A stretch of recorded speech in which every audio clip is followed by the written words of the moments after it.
morning. I'm Paula Dobriansky, Vice Chair of the Atlantic Council's Scowcroft Center for Strategy and Security, and I'd like to welcome you to the Council's latest front page, our premier live ideas platform for global leaders. Today, we have the very distinct honor of hosting President of the Republic of Estonia, Her Excellency Kersti Kaljulaid, and Deputy National Security Advisor for Cyber and Emerging Technology, the Honorable Anne Neuberger, for a discussion about securing digital infrastructure in an era of strategic competition with China. President Kaljulaid, Ms. Neuberger, thank you so much for joining us this morning. Co-hosted by the Council's Scowcroft Center and its Forward Defense Practice Area, the Digital Forensic Research Lab, the Europe Center, and the Geotech Center, today's conversation will cover the cross-cutting issue of digital security in light of emerging geopolitical and technological developments. Now, let me put today's discussion in context. Novel technologies brought about by the Fourth Industrial Revolution have welcomed transformative progress in key sectors such as energy, transportation, and communication. Yet when in the hands of our adversaries, they carry with them major security challenges. China has made massive global infrastructure investments through its Belt and Road Initiative, influencing global actors and unlocking sensitive data with potential vectors for coercion, disruption, and attack. Trusted connectivity offers a viable framework to counter Chinese tech and infrastructure investment. Connectivity represents the full range of digital and physical infrastructure connecting the world, and trust is essential when dealing with these technologies that now bind the world together. In an era defined by tech advancement, maintaining the technological advantage and building digital security are key to prevailing in competition with China. The G7 and leading democracies recognize this and are developing their collective and individual responses to the growing demand for digital and physical infrastructure. Just this month, G7 leaders launched the Build Back Better World Partnership, building upon the standards established by the Blue Dot Network to offer transparent infrastructure partnerships to developing countries that might otherwise fall prey to China.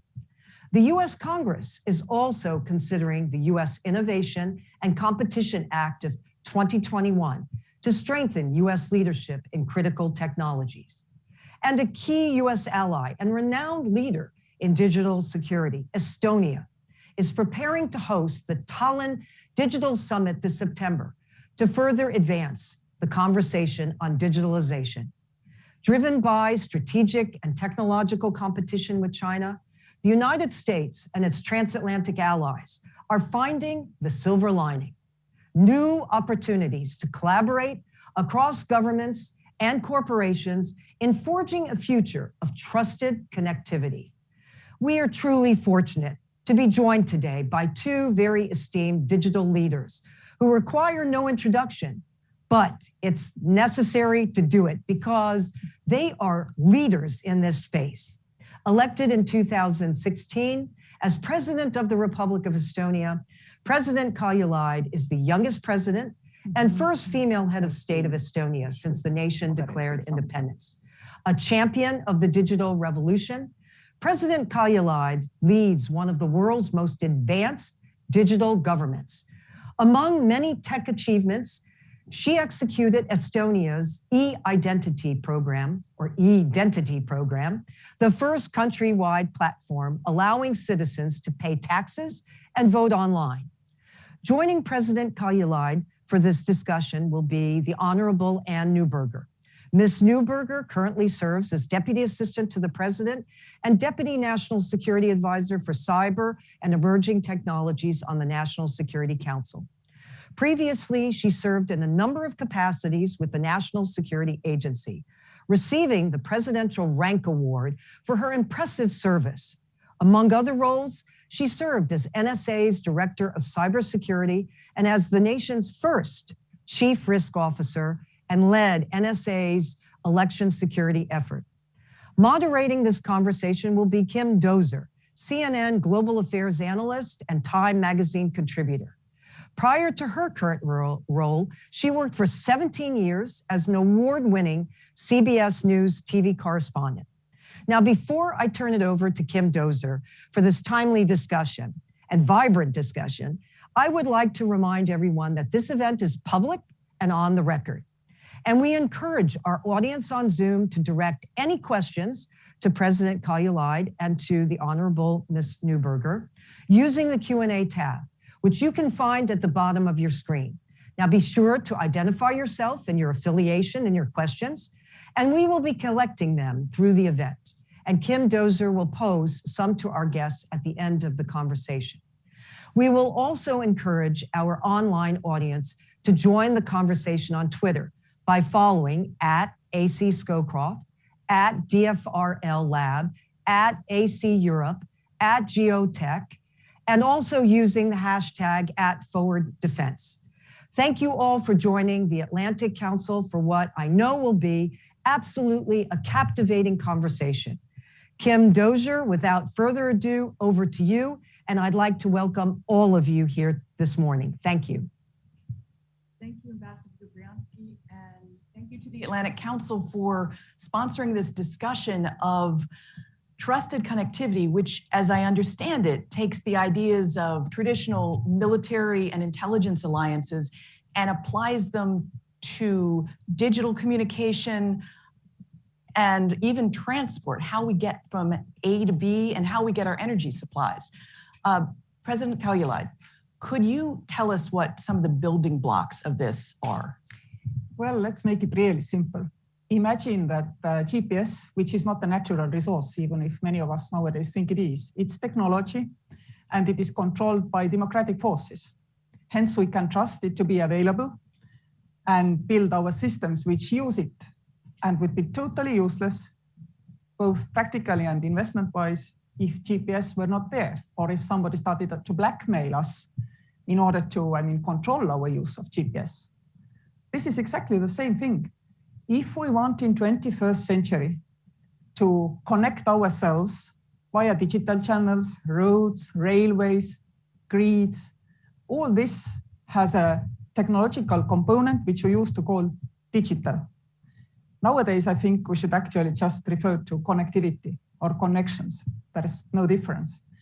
And if these connections have to rely on technology, which belongs to or is controlled by somebody whose objectives are unclear to us and who has not demonstrated or even declared that they share the values which we do, then we cannot really be sure that the service is continued whenever we need it. Wherever there is a dispute, we might risk to see the situation that some of our infrastructure simply malfunctions.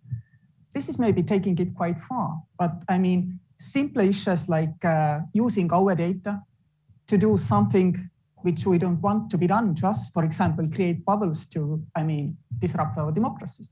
All this is possible if you control the technology. And that's why smart connectivity should use technology which we can trust, which can explain itself to us, and which is created and maintained in an independent way where no political control is exercised over it. And the test base for that, for a democratic world, could be the 3 Cs initiative, which is all about connectivity. And we want to make it really smart. That's why Tallinn Digital Summit this year will concentrate on smart connectivity, trust-based connectivity.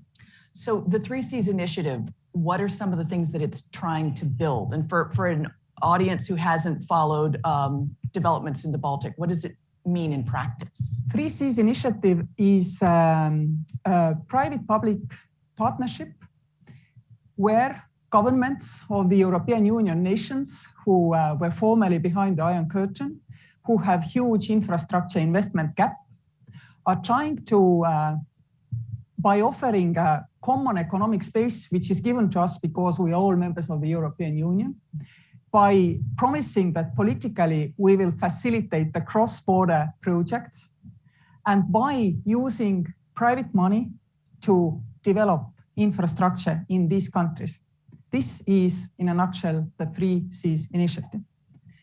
And for this Free Seas Initiative resources, we are right now trying to fulfill the Free Seas Investment Fund, which is run privately by Amber Capital Management, where also governments of the Free Seas Initiative have put resources in. But they have said this fund has an objective, infrastructure projects, and that's it. We take our hands off. There is no political decision making. There has to be return on investment, but there has to be the development aspect. And this will be decided by the fund management. This is the Free Seas Initiative, which for many years now actually has been one of the strongest going economic cooperation projects between US and Europe. So to launch from the Three Seas Initiative, does it mean laying down new internet lines? Ms. Neuberger, how does it apply to trusted connectivity in the States? What are some of the parallels? I mean, what do you fix first? What needs to be fixed? Absolutely. So first, thank you to the Atlantic Council for hosting this event. And I wanted to begin by offering my congratulations to President Kaljulaid for her recent announcement as the global advocate for every woman and child, the first ever, I believe. That's a very exciting announcement, and our warmest congratulations. And we look forward to the work you will do in that new role. Thank you. So Kim, to your question, as President Kaljulaid outlined, there are several aspects of the Three Seas initiatives that are at the root of digital infrastructure initiatives. And I would say very similarly, at the root of the recent announcements of B3W, Build Back Better World, that was announced at the G7, President Biden and other G7 leaders announced. And those aspects are first, a recognition of the significant needs to build out infrastructure, first among the Build Back Better World, specifically among low and middle income countries, and a recognition that bringing countries together to invest in that infrastructure is needed. A second aspect, as the president outlined, is the public-private partnership aspect. The fact that bringing in both government and private sector investment in order to achieve those common goals. The final aspect is how do we build digital trust? And as you noted, when we're building digital trust, we approach it in a layered way. I'll take it out of the digital aspect to the physical world for a moment, because it's sometimes easier to think about this in a world that we all know and are familiar with. So when we commute to work each day and we pick up our groceries, we merge onto a highway. That's a shared physical highway. It's a shared space. And yet when we do so, we have confidence in the safety and of that highway because of the fact that there are standards and transparency on those standards. So there's standards for how a highway is built so that we have confidence it won't collapse. There's standards for how individual drivers get a driver's license so we know that they can be trusted, not to merely cross lanes and hit the car next to them. And our own cars include airbags and safety belts that are required for everybody driving on that highway. Not only that, if indeed there's an accident, we have confidence in whatever country we're driving, in the United States, for example, that there's a National Traffic Safety Board that will review the accident and learn to improve on safety in the future. So when we bring that physical world into the digital infrastructure and digital connectivity world, we take those same concepts of interoperability, transparency about rules, standard rules that are pretty common. So while I'm a driver in the United States, if I have the pleasure and the privilege of driving in Estonia, the rules are pretty similar. So there's confidence that if I come with a US license, an Estonian government official knows what that conveys. And that's what we seek to build in the digital space, that same set of layered rules within each country, and then across countries, since our global infrastructure is completely interoperable and interconnected. So as I'm understanding this, part of trusted connectivity is laying down agreed rules of the road by which everyone operates. Is there also a physical component to it? What is the first thing that fund, for instance, would seek to build in the physical world? Yes, of course. I mean, the Free Seas Initiative Fund builds all kinds of connections. They can be electricity lines, they can be different pipelines, they can be roads, they can be railways. But nowadays, none of these runs without the digital component. Obviously, all the signaling systems have to be there. And the only difference nowadays compared to the example you brought is that we had 100 years to evolve with our traffic code for the today's level of technology of highways and cars on it. Now the technology is moving much, much faster. So actually we cannot legislate for each and every generation of technology. We should rather keep our eye on next generations of technology and simply define the principles. And the principles are exactly this. We need to trust because we have standards which we can trust. And this is accompanying each and every connection, and there is no difference what is being transported. Trains, cars, gas, electricity, doesn't matter. It's all the same thing. It has to be something which we know what is deep inside. There is the political component, but there is also technological component. Technology nowadays is so complicated that it has to be able to explain itself to us. How exactly we define this as a standard, we know there are some differences of opinion between even Europe and America, but this doesn't matter. We will figure it out, and then we all set up to the singularity, if we wish, to the artificial intelligence. And on the specific digital side, does it also mean somehow securing the physical lines through which the signals travel, or can that be done in cyberspace? It does require, as we look at technology, to truly have confidence in that technology, as President Kaljulaid talked about. It is both the digital standards as well as the alignment with broader values, alignment with how data, for example, is brought together, how privacy protections, how civil liberty protections are put in place when that data is aggregated. So traditionally, we look at that as first, confidence in our telecommunications providers. There's been a lot of discussion, for example, about 5G and the need to have trusted 5G providers. One reason for that is that 5G reflects the next generation of the internet. It will enable, and it's important that we talk about the positive aspects of technology. I will note as a quick side on that, the work Estonia has done in terms of inclusivity in allowing individuals to vote online and pay their taxes online. So an individual who, an older person who may have difficulty getting out, somebody who may be homebound due to sickness, due to disability, can now be included and gain the benefits of their government services in a way that perhaps may not have been possible before.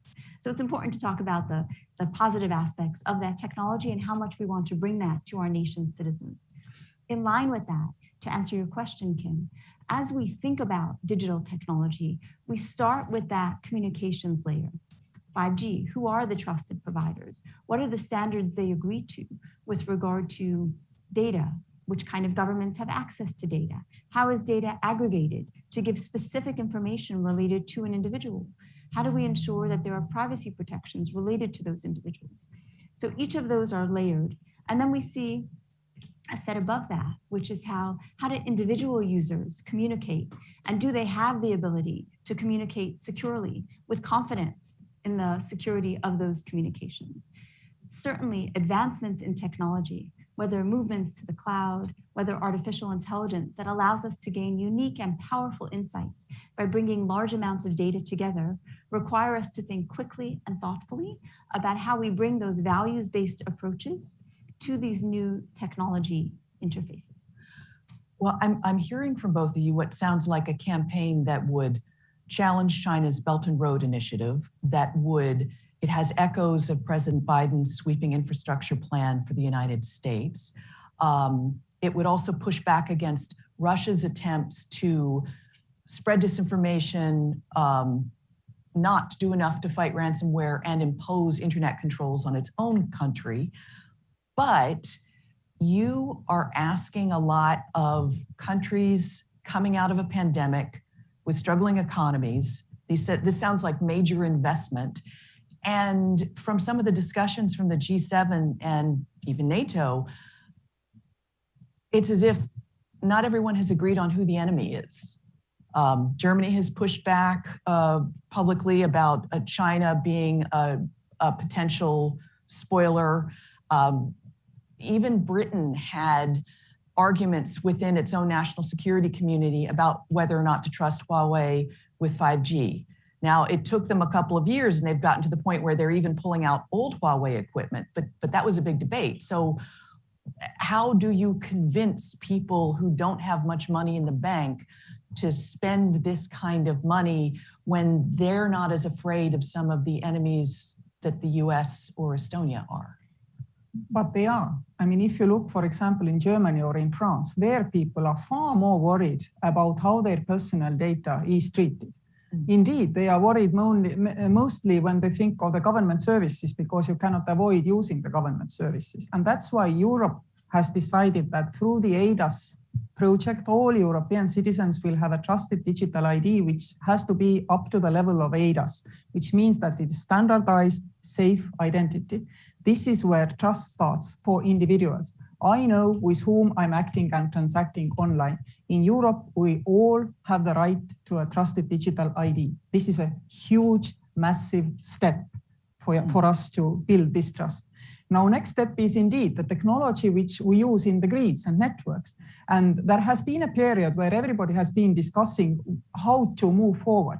Can we simply set up a technical verification body which will verify technology, which will be independent from where this technology is created or made, to understand whether we can trust it? Maybe we are not yet there. Maybe one day we might do it. But today, the element of who has made this technology and who may have control of this technology and backdoors has to come into the game. And that's why many countries, including Estonia, we had a very similar debate to UK. By 2025, our grids must only have trusted technology in them. Otherwise, we do not trust that we can move ahead with 5G. With these adjustments, actually, the 5G grid development in Estonia is stalled. We are even looking now on a possibility to build and operate a neutral single 5G network. Being a small country and not densely populated, this might be a good way to save cost, because you brought out the worry of citizens about cost.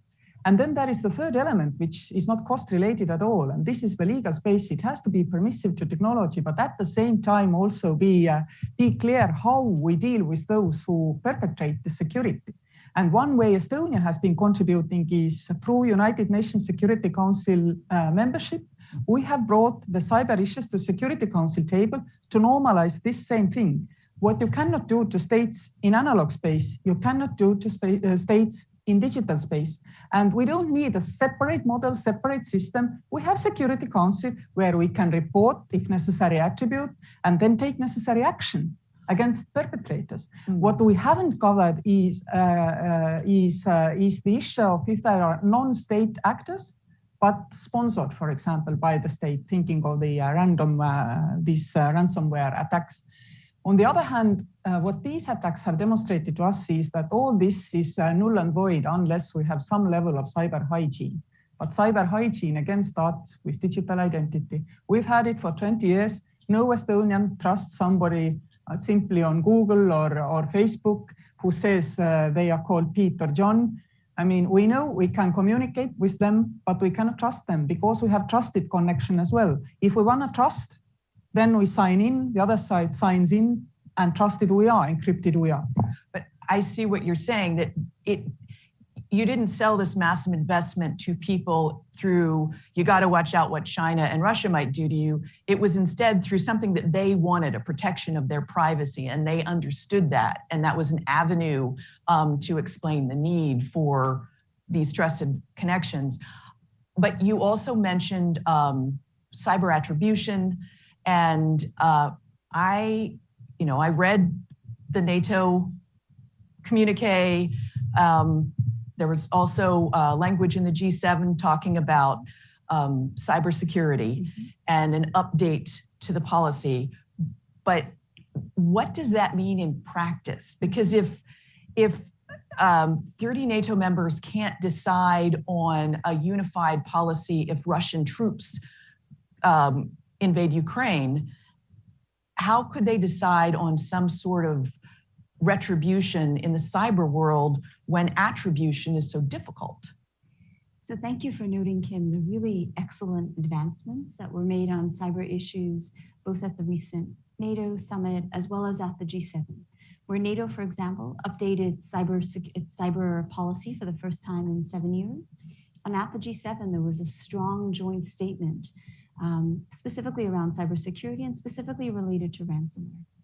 One interesting distinction between the example you note about NATO's role with regard to Russian threats and cyber is that every NATO country, and in fact, I would say probably every country around the world, has been the victim and experienced cyber attacks. And each country is seeing the disruptive nature, for example, of ransomware, whether targeted against German and French hospitals, the Irish healthcare system, US pipelines, globally around the world. Those attacks have created both a sense of urgency and a sense of shared collective threat that is very helpful to making rapid advancements. So I'll build on President Kaljulaid's example of ransomware because it's a really good one. First, I'll note the recent that once again, the United Nations, the governmental group of experts, reaffirmed a set of norms for responsible state behavior in cyberspace, which was important. These are voluntary norms, and of course, norms are future-looking, looking to the future and setting, but they set out a set of expectations about how countries will behave in that common, shared, interoperable space that is cyberspace. Building on that, though, when we look at ransomware as largely non-state actors, but in some cases given safe harbor by countries, and as such needing to be addressed. The G7 statements around ransomware talked about what each country seeks to do within their own country, building resilience, what we can do learning from each other's efforts to build resilience, what we can do, for example, in the United States. We've had a decades-long effort on building virtual currency regulation to allow us to have the benefits of virtual currency, but also manage the illicit use. That's an example of where within our own ransomware strategy, we seek to do capacity building to help other countries build that same virtual currency regulation so that we can gain the benefits and manage the risks. And then we can agree on a set of principles to say, no country should harbor actors who disrupt critical infrastructure in other countries, who disrupt the critical services that our citizens rely on. And as such, the G7 announced building that international coalition to hold countries accountable who allow ransomware attacks from within their country and share those efforts to build capacity on resilience, on cryptocurrency, and on common policies of how we disrupt the ransomware ecosystem. But in terms of the carrot and the stick with Russia and China, have any of your moves, Madam President, at the Security Council, have you seen activity, malign activity stop because of something that's come out of the Security Council that you've reported? I mean, I'm looking for what are the teeth? And President Biden just met with President Putin, and it's probably too early for the working group that came out of that to produce results yet. But if Moscow gets the respect that it has been seeking, is that the carrot that will help them to agree to follow these rules? So, well, it has been long a problem, that especially for smaller nations. I mean, why attribute if you have nowhere to go and complain at international level? Now Security Council is the place where you can go and complain. Last year in March, Estonia, UK, US raised on any other business, and cyber attack against Georgia attributed it to Russia. This was first ever. Now, I mean, as we know, international law is case law. We have continued. We've had now official discussion about cyber issues in the Security Council. And again, to give you an analogy in the analog world, that is the question of Tigray. It's a very painful issue right now. The solution has to come from the parties and from the region, but the transparency, what has happened, who has been killed, and all these issues merits a discussion at the Security Council, for which, for example, we have also been pushing. That's the role of the Security Council in this. Now, countries all can do their own work as well. Estonia already a couple of years ago declared its intentions on how we behave in cyberspace. Now, of course, probably in the light of this G7 discussion, we need to update because it didn't cover all the elements which were discussed. But this way, again, international legal space is created and gradually made more safe for the users. And I'm quite sure that we will also develop mechanisms by which to sanction those who are not behaving according to the expectations, which will be worded in international law. So just having the transparency of having it aired, having a number of countries agree, this is what happened, this is who did it, and having that laid down helps tell the malign actors. Yeah, I would very much like, that the Security Council, as soon as, let's say, we raise Ukraine and Georgia and Tigray issues or Myanmar in Security Council, all sides would agree that we need peace agreement, we need to stop killing people, miracle. This is not true in analog world. Similarly, it will not be true in the cyber world. But transparency is what we are seeking here. And also this informs nations and countries, I mean, with which countries they can work together. But we need clear rules. For example, if I see a malign act coming towards me from one country, this country may be supporting this, or this country may simply be, let's say, failed state in the digital sphere, unable to do something about it. We need to have different approaches to how we react in these cases. And this we don't yet have. We have to create it, and by national declarations, you can gradually, I mean, develop this kind of understanding. Some of us who are bigger, of course, want to create some strategic ambiguity in these declarations. Some of us can be more open, and that's precisely exactly how in Security Council, small countries are the guardians of former agreements and international law. Bigger ones can sometimes risk to think out of the box and to resolve and break through the Gordian knots, which small ones normally don't do. Exactly the same in the cybersphere. I see. So, Ms. Neuberger, has anything that NATO or G7 have passed or these UN Security Council resolutions, have they cut through gray zone activity, or is reaching out to, for instance, Moscow and Beijing, is there a diplomatic way to get them to comply? So I think as President Kaljulaid outlined, there's a set of 4 areas that when built together and integrated and then learned from will allow us to make rapid progress in this space, notwithstanding the challenges as we learn from the analog space. One of those is outlining expectations for responsible safe behavior in cyberspace. And we've seen I noted the UN governmental group of experts that recently revalidated that set of norms so that we get to a common understanding of what is and isn't responsible in cyberspace. A good example there, which fits to my second one, is CERT to CERT.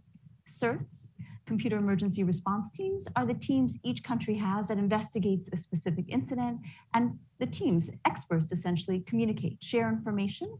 Because there's a shared internet, an attack may come from one country via a second, third, and fourth country to a fifth country. And as such, CERTs can come together and build a common understanding of what actually occurred. So as an example, so I noted one norm is that CERTs will work together after an attack or to answer any questions. So that would be that second piece, building the capacity to have resilience and to build the network defense teams working closely together on that. The third piece is what we saw President Biden and President Putin's conversation, where President Biden clearly communicated our willingness to work with Russia to build stability and predictability in the relationship, but also an expectation the United States will defend our citizens and our economies online. That we make clear our expectations and that we also have an obligation to protect the critical services that our countries rely on. And then finally, going back to the beginning of our conversation, ours is the trusted digital infrastructure. The more we can build infrastructure secure, what we're grappling with today is that we have our lives, our economies, and our critical services built essentially leveraging an internet, which wasn't built for the level of connectivity and reliance we have today. So for example, when we're building a 5G network, when we announce a 3Cs initiative, or build a B3W, Build Back Better World initiative, we have the opportunity to build this next generation secure from the bottom up with principles that allow us to make them far more defensible. So those 4 elements together, I believe, allow us to make good progress towards the goal you set of a more safe, secure, transparent online environment. Well, inside the US, both the SolarWinds attack and the Colonial ransomware attack, they seem to have exploited the space between what the FBI and NSA are allowed to look at. Is there anything that the Biden administration is working on to close that gap without infringing on privacy? You raise such a thoughtful issue. In the United States, we want both security and privacy. We're a proud democracy. We want our citizens to feel confident that their civil liberties and privacy are protected online. And we also want our citizens to feel that if a crime is occurring online, the government, a crime or a national security issue, the government has the visibility to protect it. In the United States, as a democracy, there is very limited domestic monitoring of networks. And that's why both public-private partnerships and thinking about the Biden administration as we build our cybersecurity strategy, one key element of it is purpose-built information sharing with the private sector. To say there are companies who are our core digital connectivity, our cloud providers, our internet service providers, the cybersecurity companies, the companies who build our network hardware and software. We need to ensure that there's purpose-built focused information sharing between government knowledge of threats, the company's visibility of threats, so that we can enable and ensure that our citizens can have confidence that they're protected from threats online and also have confidence in their privacy and civil liberties online. So that's one key element of the administration's approach. I would note just a second key element of President Biden's approach, which is modernizing our defenses and having the federal government lead by example. You may have seen in the first months of the administration, the president signed out an executive order, which essentially set the entire federal government on a tight timeline to roll out 5 key security initiatives. To say, we believe these initiatives will dramatically reduce risk and will lead by example by funding them and rolling them out rapidly. So that's another key way that government can demonstrate its commitment to cybersecurity is by leading by example and showing its expectations of the private sector, particularly of critical infrastructure that have the services our economies rely on. And what date should we mark on our calendar to check in on the progress of the rolling out of those initiatives? So I'll note that the first few due outs, which were 45 and 60 days post the May sign out, have been achieved. One, for example, was the Department of Commerce signing out of standards for critical software. One key element of the executive order was noting that the US government will only buy software, critical software that meets those standards. Those timelines were met, and the remaining ones are at 60, 90, and 180 days. Thank you. At this point, I want to remind the digital audience that you can send in questions, and I'm going to start taking some that have come in already. Here's one from Clementine Starling from the Atlantic Council. How do we make large-scale cross-border infrastructure investments needed in the US and Europe attractive to the private sector? President. Well, Free Seas initiative does that.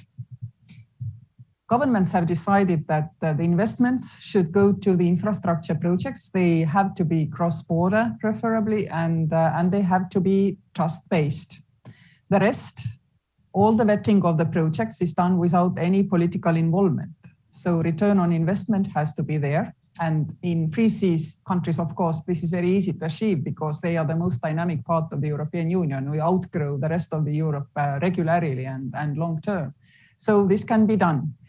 I believe very much in involving private sector and helping governments to, gain some kind of assurance from these practices to make sure that what they are doing really also makes economic sense.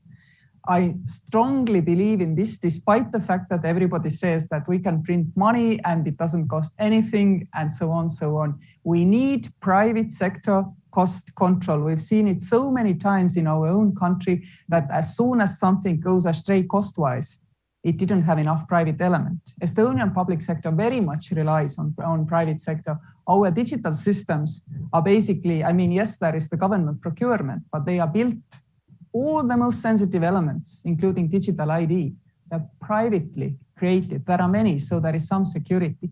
And we've had all this debate, which I now heard you are having here, about 10, 15 years ago.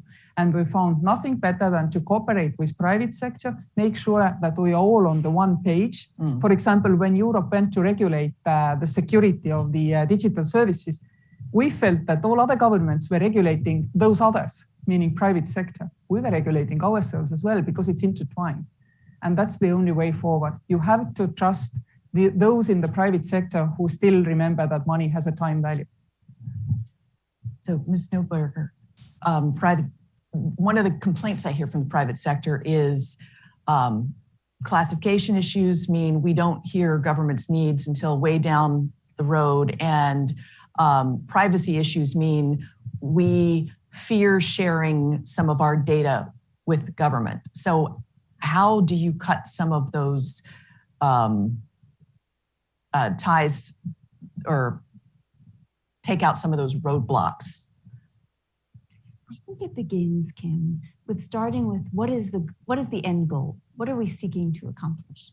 And if we say what we're seeking to accomplish is citizens' trust in digital infrastructure, then we can say, let's understand which are the threats that are of interest and where there is unique, timely, and actionable information that government has or that the private sector has. We create the people and the forums to do that. Trust is built not only in infrastructure, but by humans and by bringing together individuals who work in the public and private sector across key critical infrastructure sectors and setting those common goals and setting a common understanding of, for a given sector, where are the core choke points? Where is the resilience? And thinking about them, I would say, in both the physical and cyber manner in an interrelated way. We learn this, it's always nice to take it out of the theoretical to the practical. We learned this very much during the government response to the Colonial Pipeline attack, where we said there was certainly a cyber aspect of it. And we learned a great deal about the need to have standards for the security between, for example, the part of a company's network that connects to the internet and a part of a company's network that runs their operations. Their business continuity relies on that. But we also learned that from a broader economy perspective, we needed to understand, how does gas move through an economy? Where are the pipelines? What are the backups? How many pipelines serve a given region of the country? We've moved as an economy to just-in-time manufacturing and just-in-time supply. That leaves us far less room for a 1, 2, or even 3-day disruption. So I think it taught us that as we do our tabletop exercises of how the government and the private sector works together in cyber, we need to ensure we link those in the physical and cyber realm, in the analog and digital realm, so that we're building genuine resilience and through that trust between our private and our government sectors. Thank you. Question from John Kleck in Washington, D.C. To the President. You have spoken to standards development in smart and secure connectivity, but we have a 3 Cs summit coming up on July 8th, where tangible first measures, so what tangible first measures can the 3 Cs leaders take at the summit to drive this forward? And to Ms. Neuberger, what can the US and EU do together on this to set transatlantic and global gold standards? Already last year in Tallinn, 3 C summit, the trust-based connectivity and smart connectivity was declared as one of our objectives. And definitely we will forward this kind of thinking. The digital summit in Tallinn in the autumn will definitely deal with the detailed technical issues. This is not for presidential fora. This is for this digital summit, which will actually draw from all this work which is going on under various names, starting from the Blue Dot, going on to the Building Back Better World, our own trust-based connectivity. This is where we will try to start to create some kind of technical thinking around the legal space there, because I mean, this is for the political layer to decide how we want to move forward with the standardization. So in the summer at the presidential fora, none of us is expert. I'm listening here to those people who really have deep knowledge. Frankly speaking, yes, I come from a totally digitally transformed state, but I'm a consumer. Even being a consumer in such an economy helps me to understand and inform myself. But this is deeply technical issue to create standards and to continue pushing towards it. We have involved OECD into Tallinn Digital Summit to make sure that we also have this wider picture, not only concentrating in 3 Cs, but we are offering ourselves as a test bed for that kind of investment. So you're working on rules of the road first before physical infrastructure. Absolutely. We are working, I mean, physical infrastructure is not physical nowadays. I mean, you cannot send the train out from one station and receive it at the other end without any digital elements. I mean, we have to forget this difference between analog and digital. It doesn't exist anymore. And this is the view we take. And if you think of the future where cars talk to cars, roads talk to cars, bicycles talk to scooters, I mean, we have a few of this kind of crossroads in Tallinn already, where this kind of signaling systems are in place. So I can imagine how the future will look like. But at the same time, we are very far from, for example, even applying similar rules to all delivery robots, I mean, globally. There are delivery robots who walk on the streets of the Tallinn, and we already have, like, they have to behave in a similar way. It cannot be that one thinks it's a pedestrian and crosses in front of the cars, and the other thinks that cars need to pass by. It doesn't have priority over the cars and waits at the roadside. Imagine, I mean, such a simple thing.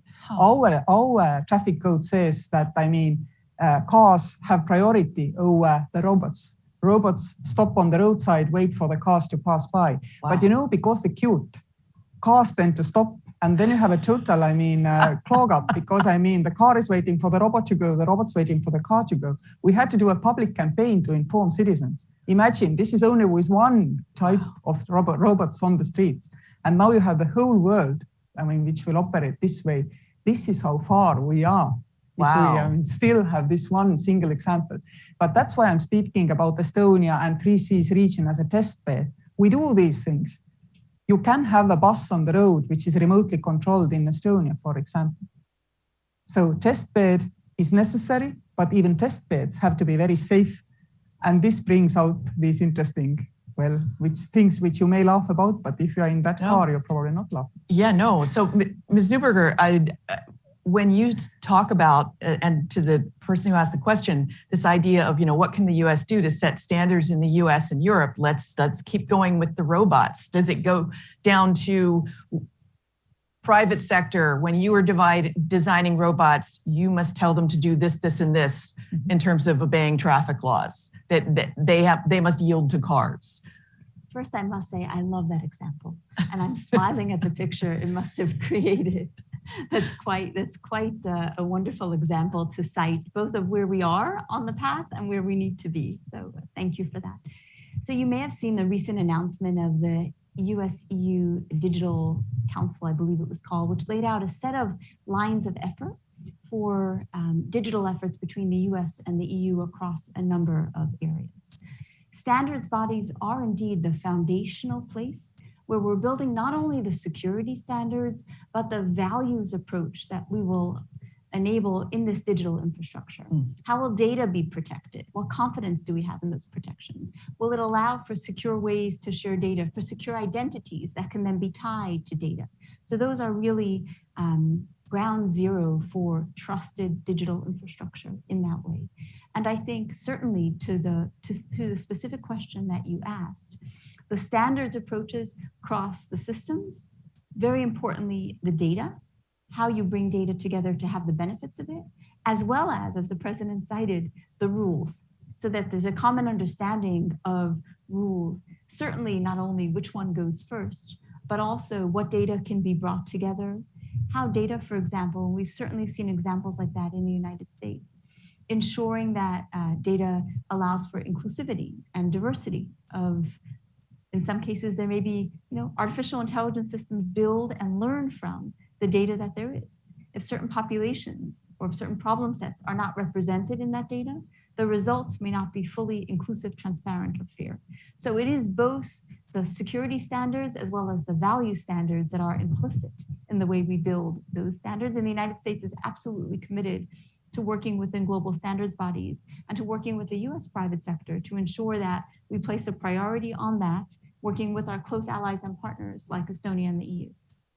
Now, here's a question on, you can set standards, but it doesn't mean the public will want to follow them. In that Mark Massa asks, democratic publics have been skeptical that technologies developed in autocracies, such as Huawei or TikTok, actually pose a threat to themselves, their privacy, their livelihoods. What work needs to be done on public communications to explain the risks of creeping digital authoritarianism? Like, how can you convince them that TikTok is bad?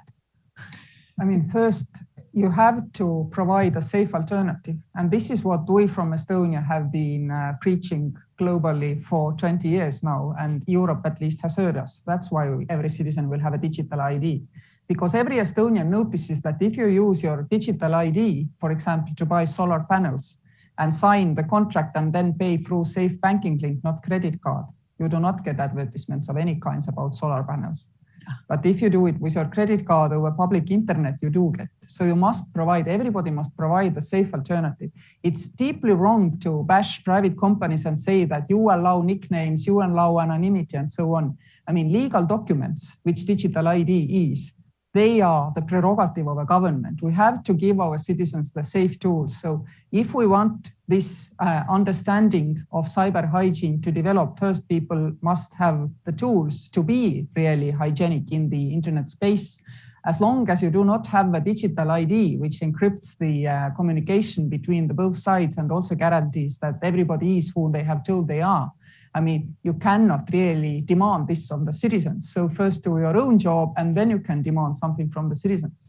Of course, Ms. Newberger, you've got the situation of, the Biden administration may put out, good internet hygiene guidance, but politically, there's a large part of the country that won't listen to those because they're not in the Biden tribe. So how do you find some trusted neutral actor that they would believe? It begins with making it in their interest, as President Kaljulaid just outlined, and the rising number and awareness of fraud online, I think, for example, helps people better understand the potential value of a digital identity and how that protects their own data.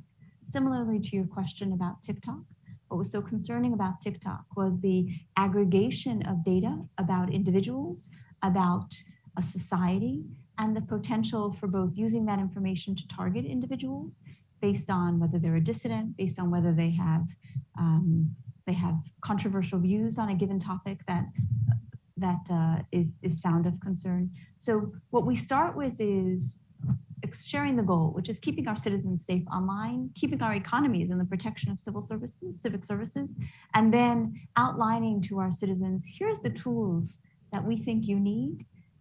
And we strongly encourage you for your own protection to do that. But I love the point President Kaljulaid made, which was it's our job as government to provide the tools and to make it easy to do. We all know the old principle in security is if it's too hard, people won't do it.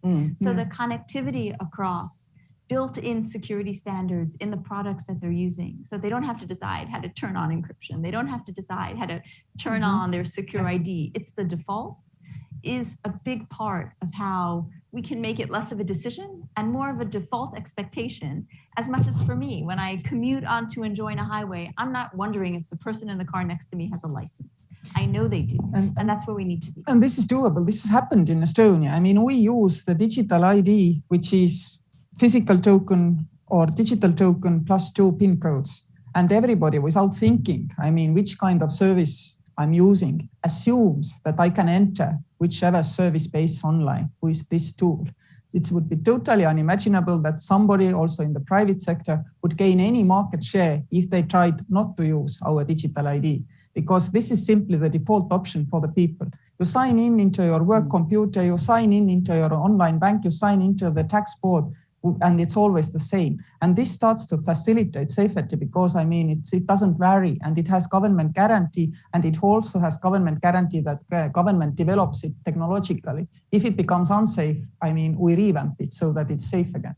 What I would note is what's particularly interesting about Estonia as an example is there have long been privacy concerns regarding issues like a digital ID. And those are issues we have to carefully consider in building a US approach. So learning from countries that have approached these issues and said, how have we ensured our citizens' privacy and security can help across the West, countries where we share values, we can approach these security and privacy decisions and policy approaches thoughtfully, building on the experiences of countries like Estonia who share our values.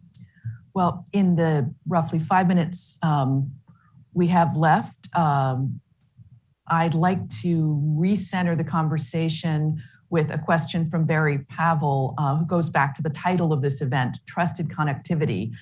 He says, it sounds like an ambitious new concept, and we heard you say in the Tallinn summit that the Tallinn summit in September is a key milestone in providing it.